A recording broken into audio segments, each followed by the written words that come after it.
नमस्कार दोस्तों, आज एक बढ़िया सा रूल देखते हैं पराशरी ज्योतिष का। उसका नाम है कारक भावनाश। ठीक है, अब आपके पास ये जन्म कुंडली लिया आपके सामने, देख रहे हैं आप। इसमें गुरु जो है वो कर्क राशि में है, तो गुरु जो है उच्च का है। अब पहली बार जब आपकी नजर पड़ेगी गुरु पर, तो आपको लगेगा ये गुरु बहुत अच्छे रिजल्ट देगा, और ये दे भी जाएगा। कैसे अच्छे रिजल्ट दे जाएगा गुरु, तो ये समझ लेते हैं कि गुरु जो है जब कर्क राशि में है वो 3 नक्षत्रों में हो सकता है, पुनर्वसु, पुष्य और अश्लेषा। अब पुनर्वसु गुरु का ही नक्षत्र है, पुष्य शनि का और अश्लेषा बुध का। अब समझ लीजिए गुरु जो है वो बुध के नक्षत्र में है, तो गुरु जो है दूसरे, 7वें और 10वें भाव का फल देगा, और बुध जो है पहले, चौथे और 11वें भाव का फल देगा, क्योंकि बुध 11वें भाव में बैठा है। तो इसका मतलब गुरु जब अपने पीरियड में आएगा, जब दशा भुक्ति अंतर दशा अंतर में आएगा, तो वो 2, 7, 10, 1, 4, 11 मतलब 2, 7, 10, 11 भाव का फल दे रहा है। तो ये बिजनेस के लिए, पैसे के लिए बहुत बढ़िया है। तो बहुत पैसा आएगा, बढ़िया पैसा आएगा एकदम। और उच्च का गुरु, सब जगह बात फैलेगी भी, उच्च का गुरु देखो कितना बढ़िया काम कर रहा है। अब इस चीज को बदलते हैं, समझते हैं कि अश्लेषा नक्षत्र में नहीं है गुरु, जो है वो पुष्य नक्षत्र। अब पुष्य नक्षत्र हो गया, तो इसका मतलब गुरु जो है वो शनि के नक्षत्र में हो।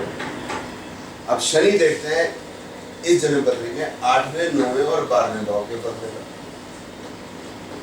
अब गुरु जो है वो अपने नक्षत्र के फल अधिक देगा। ये तो सर्वविदित है कि कोई भी ग्रह जो है अपने राशि का और अपना फल नहीं, बल्कि वह अपने नक्षत्र का फल अधिक देता है।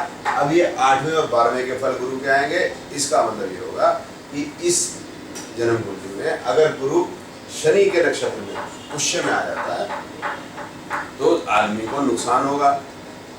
दशा में आ सकता है, आया तो गुरु उसको बैंकरप्ट भी कर सकता है। अब क्या बोलेंगे हम, कारक भावनाश।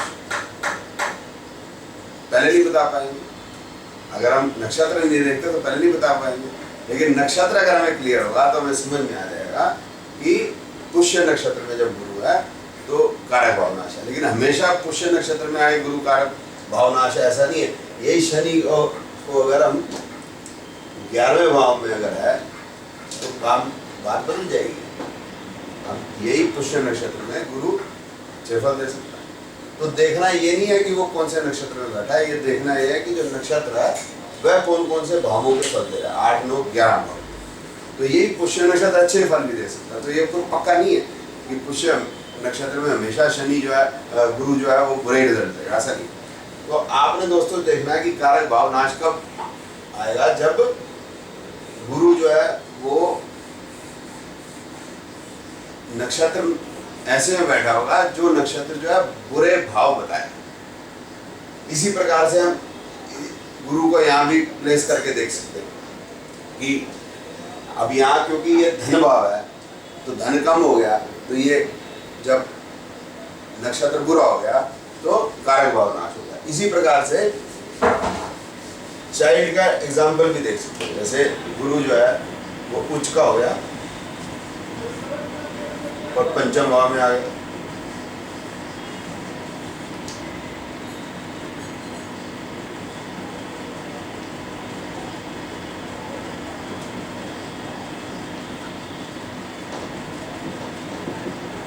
ठीक। अब गुरु को हम ये मान के चलते हैं कि गुरु जो है वो शनि के नक्षत्र में है, तो गुरु क्या क्या भाव के फल देगा यहाँ पर, पहले, 10वें और 5वें। और समझ लें वो शनि के नक्षत्र में है, और शनि समझ लें कि 8वें भाव में है, तो शनि 8, 11 और 12 के फल देगा। 11, 12, 11 और 8। तो अब यहाँ पर जो है गुरु जो है वो समस्या पैदा करेगा कि अगर किसी लेडी का हॉरोस्कोप है तो 5, 8 और 12, तो इसका मतलब कंसीव तो कर सकती है 5, 11 होने की वजह से, लेकिन अबॉर्शन हो सकता है। तो अब ये कारक भावनाश हो गया। अब अगर मैं शनि की पोजीशन को बदल देता हूँ, तो शनि को 11 में रख लेते हैं, 11वें भाव में शनि, तो ये 12 हट जाएगा। अब अकेला 8 जो है वो कुछ समस्या पैदा नहीं कर सकता, सॉरी माफी चाहता हूँ, 11, 12 हो जाएगा। अब अकेला 12 जो है जब तक वो 8 के साथ नहीं होगा तब तक कुछ खास परेशानी पैदा नहीं कर सकता। तो अब 5 गहरा है तो ये अकेला 12 कुछ खास समस्या पैदा नहीं करेगा। तो इसका मतलब अब कारक भाव नाश नहीं है, गुरु उच्च का है और गुरु जो है वो चाइल्ड बर्थ देगा। तो दोस्तों ये जरूरी नहीं है कि हमें ये देखना है कि ग्रह कौन से नक्षत्र में बैठा है या कहाँ बैठा है और हम कारक भाव नाश देखना सिर्फ इतना सा है कि गुरु जो है या कोई भी ग्रह जो है वो क्या क्या भाव दिखाता है कि कौन से भाव का स्वामी है और कौन से ग्रह में बैठा है, और इसी प्रकार से वो कौन से नक्षत्र में है और नक्षत्र कौन से भाव में बैठा है, कौन से भाव का स्वामी है। कारक भाव नाश जो है कोई प्रिंसिपल या रूल नहीं है, ये कंफ्यूजन की स्थिति है जो सिर्फ पराशरी ज्योतिष कर रहे हैं और जो नक्षत्रों की तरफ नहीं देखते। तो ये क्लैरिटी अब आपको आ गई होगी। दोस्तों आपको ये अगर वीडियो अच्छा लगा हो तो मेरा चैनल सब्सक्राइब कीजिए। मैं इसी तरह से ही आपको ज्ञानवर्धक वीडियोस और जानकारी देता रहूँगा। बहुत बहुत धन्यवाद।